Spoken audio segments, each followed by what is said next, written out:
All right, so good afternoon, everyone, or good morning. I just wanted to today spend the day talking about this age of exploration in Europe. So for a moment, think European food for me. Imagine pizza, chocolate, potatoes from Ireland, right? All these different dishes. I'm trying to think of others. Classic dishes that we associate with being European. None of those things would have been available to a European until the age of exploration. And so you can really have a good understanding of just how revolutionary this event was to Europe, and how it really relates and links with this age of Renaissance in general.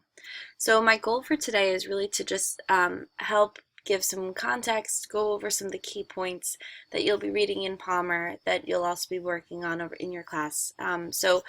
Today's just a supplemental. So welcome to class. So let's first talk about just economic development, the voyages of discovery. What did Europe know before the age of exploration? Which also really is marked by right around 1450. Europe before exploration was not truly isolated, right? As we know, the old world was Europe, Africa, and Asia. But the problem is that Western Europe, really didn't produce any items that strongly were desired by the East. And so they had no luxury items. They had, and really the only things you would ever really want to ship would be small, lightweight items like spices or gold or silver, things that would be small that have high value in small pieces, so that way you can ship more of it for a greater value. I mean, what the English produced and what the rest of Europe produced were really bulk items that weren't valuable or really of use to ship and travel really far away. On the other hand, though, the East did produce items that the West really did strongly desire. Spices are so central to this story because spices were so important for every aspect of life. I mean, between making food more flavorful, but in religious ceremonies, spices really were prevalent. Even when you think about the use of incense in masses, in Catholic masses, with perfumes and having scents in the world, as well as for medicines. Clove, just clove alone, the spice of clove, is a flavoring, can help flavor vinegar, can sweeten breath, make a jam, can relieve a head cold, can stimulate the appetite, strengthen vision, along with many, many other uses. And these spices were really the central source of any kind of medicine alone. So it was a matter of life or death for Europeans. So they really wanted to have access to these goods. So why do we see that in the 15th century we see this rise of expansion and exploration? Well, there's a few different factors. In the mid-15th century, there's a revival of population in Europe that was post-Black Death. So we're going back to those numbers that were existing before Black Death. However, these people were used to a higher standard of living due to the access of there were less population, so there was greater access to luxury items before that point. And so there's now a greater demand for luxury items than there was previous to the Black Death. In 1453, the Ottoman conquest of Constantinople is going to really shift trade routes. The Genoans and the Venetian merchants that were established in Istanbul, or Constantinople at the time, are now kicked out of that city, and they need to start looking for new trade routes, which is going to lead to exploration. In terms of religious, this is the period of time when we're also in the midst of the Reformation. And so, just to put it within context, even just 7 months after Reconquista in Spain, which is when all the Muslims and Jews were kicked out of Spain, and officially Ferdinand and Isabella of Aragon and Castile claim that they've taken over all of Spain, does Christopher Columbus go on his age of exploration. That missionary sentiment is very strong. The Ottomans themselves pose such a threat to the rest of Europe. They're too strong to actually defeat. So the Christians of Europe start to look to say, well, where can we spread a religion elsewhere? In addition, the Reformation itself, which is happening a bit later on in the 1500s, is going to lead to a lot of loss of Catholics in Europe. And so there's a missionary spirit as a result of the Reformation by the Catholics to try and spread their religion somewhere else to ensure that the faith continues to grow rather than shrink. One group, one religious order that's formed during the Counter-Reformation are the Jesuits. And in 1550, the Jesuits start to go on missionaries all throughout the rest of the world. In 1550, the Jesuits arrive in India, Indonesia, and Japan, all led by one of the very earliest followers of the Jesuits, a man named Francis Xavier. He was one of the very first men to follow St. Ignatius Loyola, who was going to be the first founder of the Jesuits. In terms of technology and new achievements, there are a series of new technologies that are going to make it easier and possible for this age of exploration to even begin. People are interested in cosmology, natural history, geography, travel adventure stories. They're really popular at this point in European history. They're curious about the world, they want to know how it works, and they also start to have this adventurous spirit. Men like Marco Polo, the Venetian, whose father was a tradesman, he's a big traveler, Marco Polo, right? He makes it to the Tartar Emperor Kublai Khan in the Chinese city of Peking. He's going to serve as the Khan's diplomat for 17 years.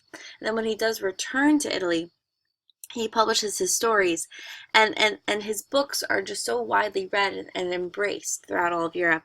So much so that Columbus is actually going to bring his stories, his book, with him as a guide when he arrives on his own trip. In addition, the study of cartography is going to increase. Just to go back here, this is a map of the world according to Ptolemy. Ptolemy was a Latin scientist and geologist. He was the man who really perpetuated the idea of the Earth, a geocentric universe. But he wrote a book called Geography. And this book on geography is really the first time where we see a map of Europe, or the map of the world with it. So it's the known world according to the Romans, where you have latitude and longitude present. And in 1410, Arab scholars are going to be introducing Ptolemy's geography to Europe, and it is going to add additional knowledge to Europeans and the desire to draw more maps, albeit the fact that it is inaccurate and incomplete. So these different technologies are going to sort of expand knowledge and those things. In addition, medieval and Arabic navigators are also going to be adding to new knowledge. So inventions such as the magnetic compass, the astrolabe, as well as the combination of the lateen sail and the rudder are going to help make it possible to be able to travel. Now, this new caravel, this new ship that gets developed with the lateen sail and rudder, it has galleys, which were narrow, were a new type of ship that could hold quite a bit of people and go on these long journeys. We also have galleys, which were narrow, open ships that were rowed by slaves. And this caravel is a three-mast ship run by the Portuguese. It's a slower moving ship than that galley would be available, but it can hold more cargo. It has a deeper, lower area.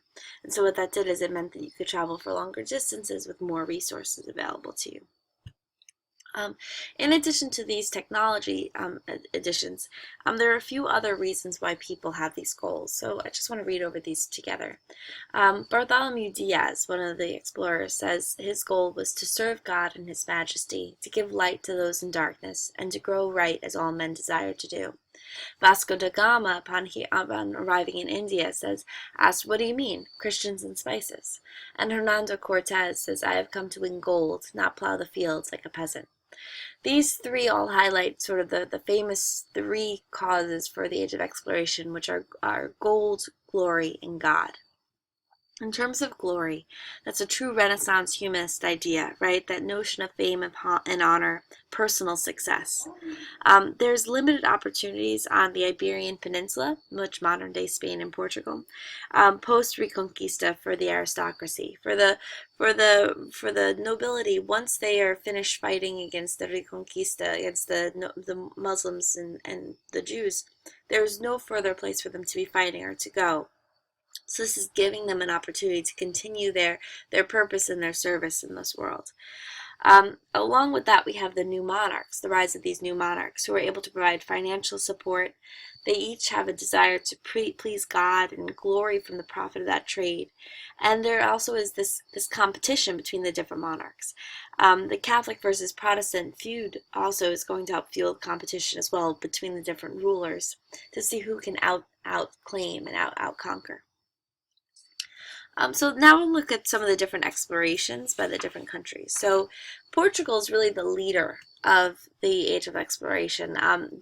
The Prince Henry the Navigator, who was from 1418 to 1460. He really is viewed as the start, the figurehead of this whole Age of Exploration. And here's a sculpture in Lisbon where you can see he's really the one holding the ship at the very, very end of this sort of image of a ship sculpture.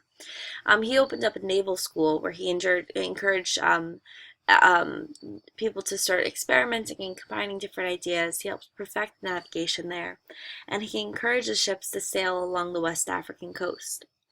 The location of Portugal also really helps in its success because it's able to easily pick up those winds along the Atlantic. Now, in addition to that, Portugal didn't have any diplomacy with the Arab nations who controlled a lot of the trading ports, which meant that there was the increased chance of conflict. And so what they ended up doing was wherever they were traveling, they felt a need to build forts along their trade routes to protect their own interests. And so this begins, the Portuguese are the ones who really begin the tradition of settling and conquering, more than just trading with other people. So it's through this aggravation against others.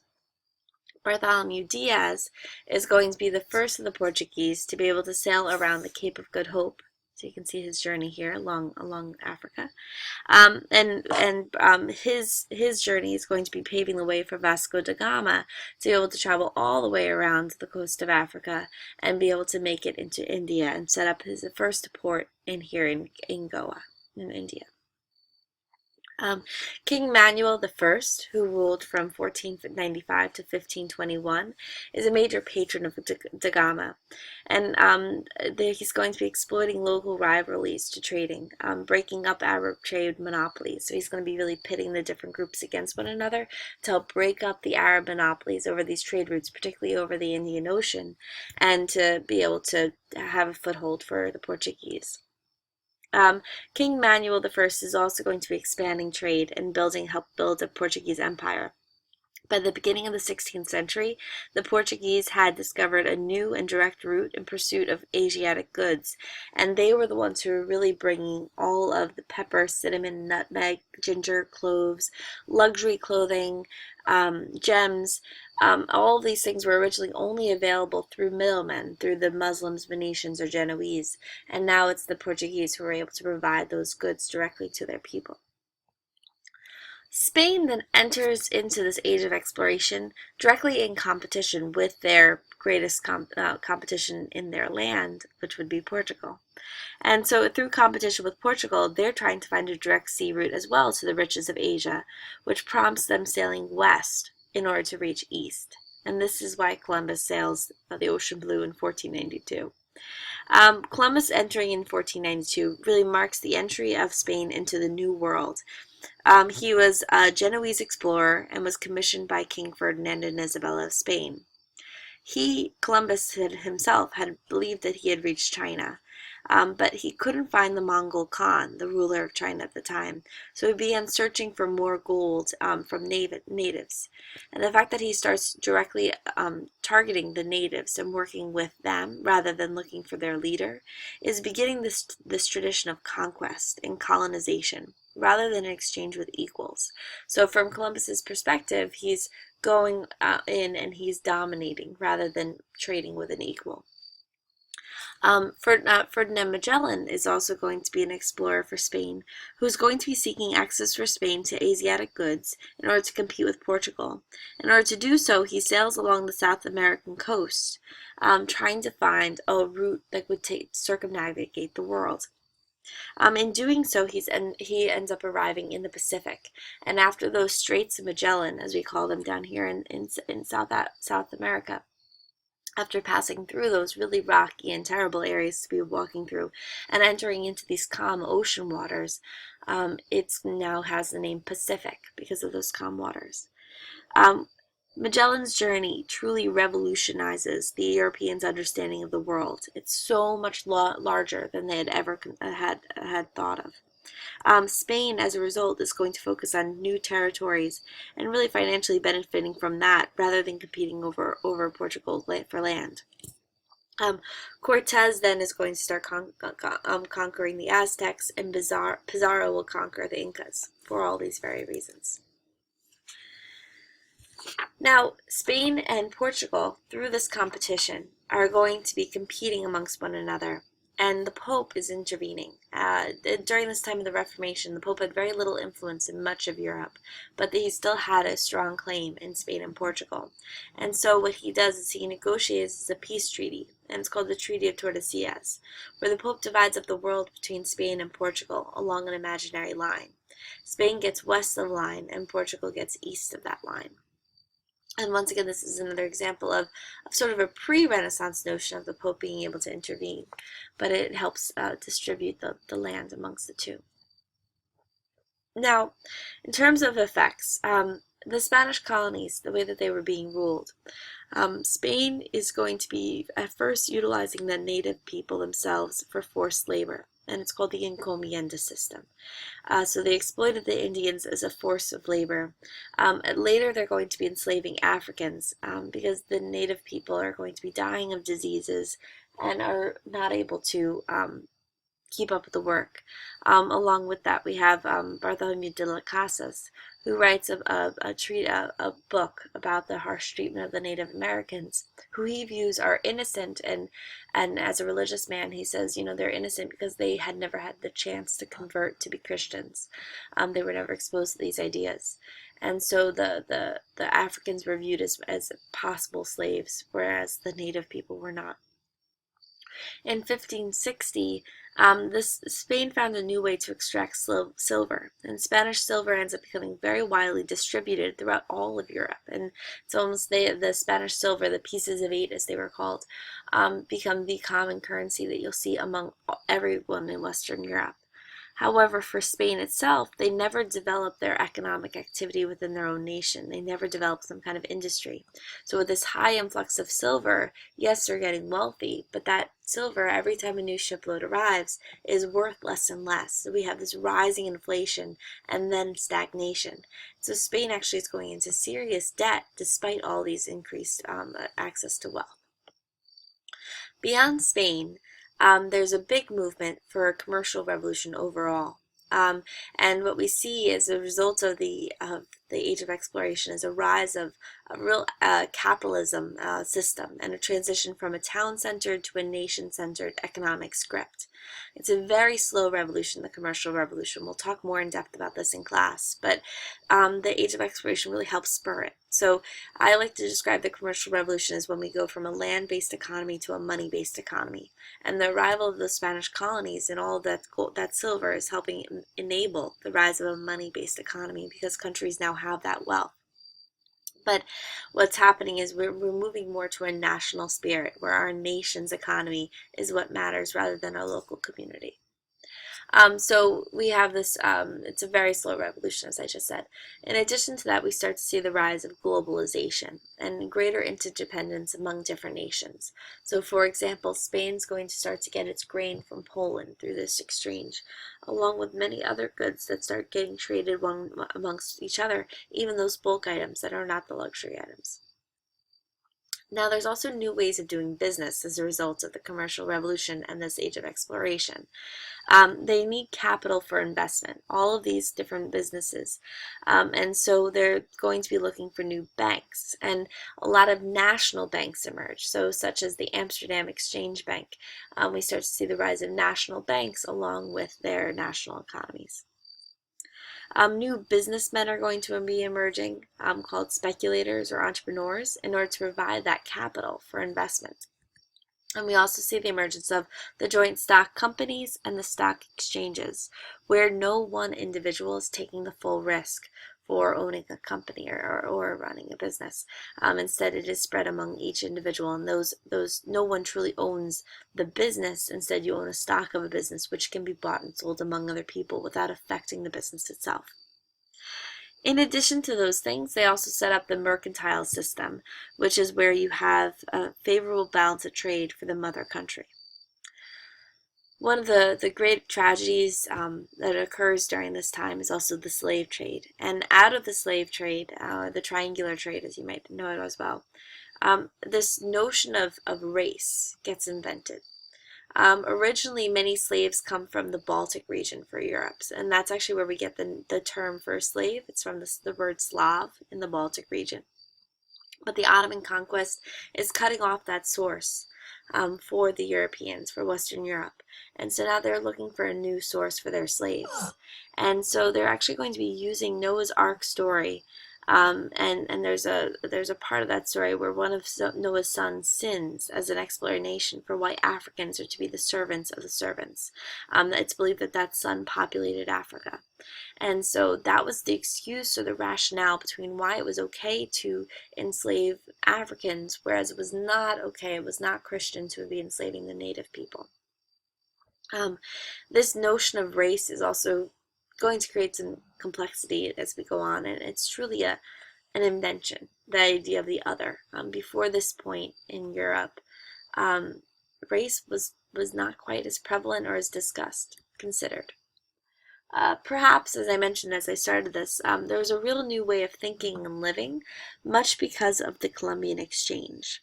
So the Columbian Exchange is a real revolution in Europe where we have many new foods and goods that arrive in Europe that are going to help create a stable food supply. Something like the potato is mind-boggling revolutionary. The potato, you can live on eating a potato and a little bit of butter for the rest of your life. It's not a good diet, but it is something that you could survive off of. Potatoes grow anywhere, as you might know from your own basements where you keep your potatoes and you see eyes start to grow and weeds come down from it. And so it really provides a steady food supply for Europeans. And for once we have this, we don't have to worry about these feasts and famines periods because of the weather. We have less weather-dependent foods, and a more steady food supply leads to a steadier population, which is going to further extend the commercial revolution and lead to increased wealth and growth of cities. In addition to that, the concept of race, as I had touched on earlier, gets developed in a new way of thinking in that way, and also in culture. Throughout a few different stories, we have this new culture of writing and new worlds to be exploring. As I already mentioned in class, Sir Thomas More's writings on utopia really is dependent upon this idea that there is a new world, that there's still more to explore that we haven't gone to yet. Another writer that you should be familiar with is a writer named Michel de Montaigne. Montaigne is spelled Montaigne. And he really coins this notion of skepticism. He's going to be writing essays in French in a very conversational style. And he rejects the notion that his culture is superior to another. He really questions that, and he inaugurates the notion of doubt. And a lot of that doubt is because, well, what else might we discover as we're exploring this world? What else might there be still to find out?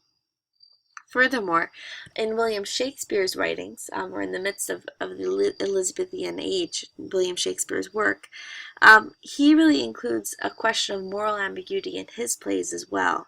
The world just got so much bigger, and so who's good and who's bad just sort of gets turned on its tail. One of the most famous examples is in the novel, or in the play Othello. In Othello, it's the story of a Moor in Venice. And what is a Moor, and who is he, and does he have a black skin color, and race becomes questionable, and religious classifications becomes questioned in this play, and it's really a complex story. Last year there was a version of Othello that was performed by the New York Metropolitan Opera, and there was a real debate for that opera, should we use blackface or not? The notion of race and identity really gets complexed by Shakespeare, and it carries out to even today by the culture that he creates. Another famous example for William Shakespeare during this age of exploration is The Tempest.